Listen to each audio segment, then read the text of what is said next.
썰전보다 더 독하고 강한 정치권에 쏟아진 말들을 정리해봤습니다. 5위부터 보시죠.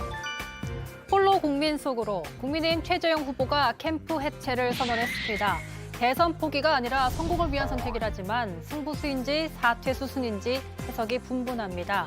사실상 원맨팀 선언 최소의 인원으로 최고의 효과를 낼 수 있을까요?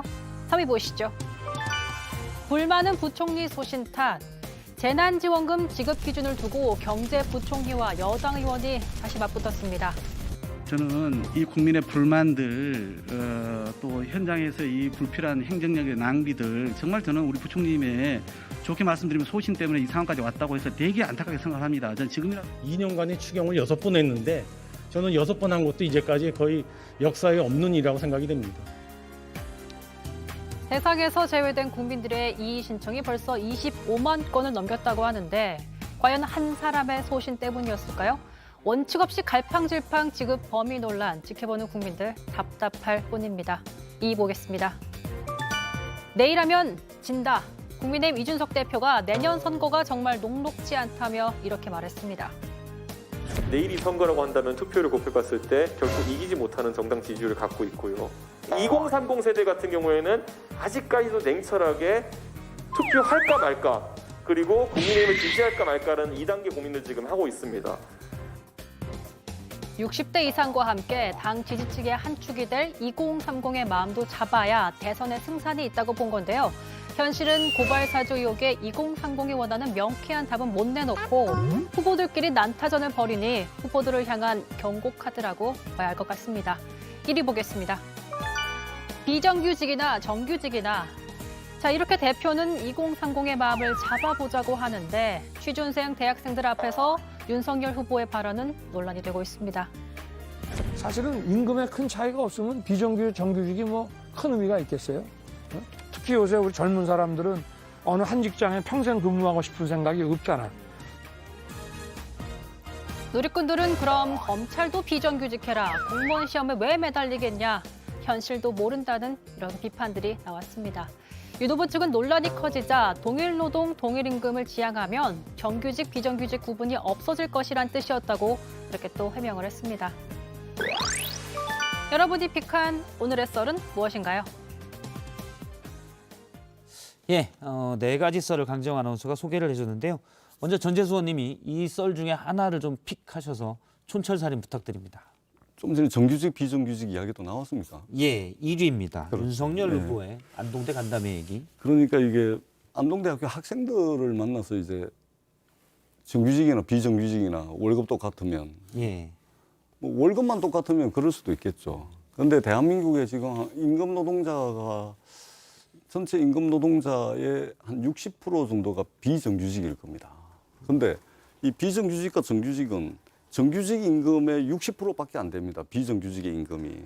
그다음에 전체 사회 보장 말하자면 이제 국민연금이나 의료보험이나 뭐 이런 등등이 전체 비정규직의 한 40%밖에 보장이 안 돼요. 그다음에 복리후생이라든지 그다음에 여러 가지 이제 근로조건의 문제가 엄청나죠. 그러니까 월급만 똑같다라고 하면 나머지 조건들이 다 똑같다면 정규직, 비정규직 필요 없겠죠. 왜냐하면 뭐 일하고 싶을 때 일하면 되니까. 근데 정규직, 비정규직 지금 이게 너무 세상 물정을 모르시고 윤석열 후보 말씀하셨다. 세상 물정 모르는 말씀입니다. 왜냐하면 세상 물정 모르는 말씀입니다. 근데 예.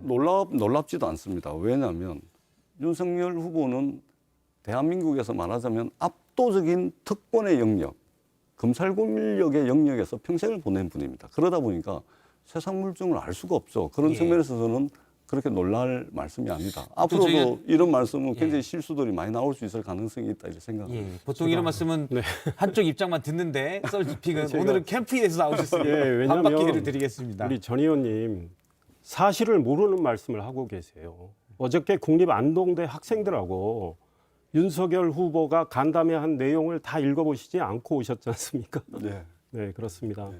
한 뉴스가 저 이야기만 딱 픽업해가지고 보도를 했기 때문에 맥락이 그렇습니다.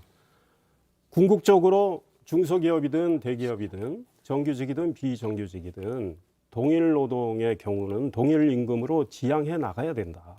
그렇게 해서 계속 우리가 노력해 나가서 동일 노동, 동일 임금 수준까지 간다면 정규직, 비정규직의 의미는 크게 없어진다. 우리 전 의원님이 말씀하신 그 내용을 하신 거예요. 근데 실장님, 잠깐만요. 그래서 이 뭐든지 그러지 않습니까? 뭐 정치하시다 보면 저도 마찬가지고 이야기를 전체 맥락에서 했는데 한 대목만 이렇게 딱 픽업해서 본인의 취지하고는 달리 곡해된 기사들이 나오는 경우가 여든 야든 당하는데 그런 맥락이라고 이해해 주시고요. 저는 이 지금 픽업을 존경하는 우리 최재형 후보님 있죠. 네. 이제 캠프 해체하고 홀로 국민 속으로 가시겠다. 정말 굉장히 아마 고뇌를 많이 하셨을 것 같은데 본인이 들어오시면서 반사체가 아닌 발광체가 되겠다고 하셨는데 저 고뇌 어린 결단이 본인이 더 발광체가 되는 그런 디딤돌이 되면 좋겠다. 그래서 발광체가 되십시오. 이렇게 말하고 싶습니다. 예, 픽 이제 반박도 좀 하셨고 픽까지 얘기를 해주셨습니다. 최재형 후보 캠프에 대해서는 혹시 하실 말씀이 한마디 없으십니까? 정치력의 한계를 실감한 것이죠. 사실은 이제 캠프를 해체한다고 그랬는데 대통령 선거 캠페인을 이제 중단할 것 같습니다. 제가 볼 때는. 그리고 최근에 이제 윤석열 후보와 이제 만나기도 하고 공동 입장을 취한 걸 보고서 들은 느낌은 그냥 뭐 사퇴하고 윤석열 후보 도우미 정도 하시지 않을까. 저는 이제 그렇게 보여집니다. 사실 최재형 후보야 뭐 정치권에 와가지고 대한민국의 여러 가지 현안들에 대해서는 스스로 공부가 안 됐다라고 자가 고백을 하셨고 국민들 머릿속에 남은 거는 아마 가족 행사에 뭐 애국가 사슬 부르는 것 그거 하나밖에 남아있지 않은 것 같습니다. 그런 거 가지고서 대한민국 국민들을 설득시키기에는 대한민국 국민들 수준이 너무 높죠. 알겠습니다.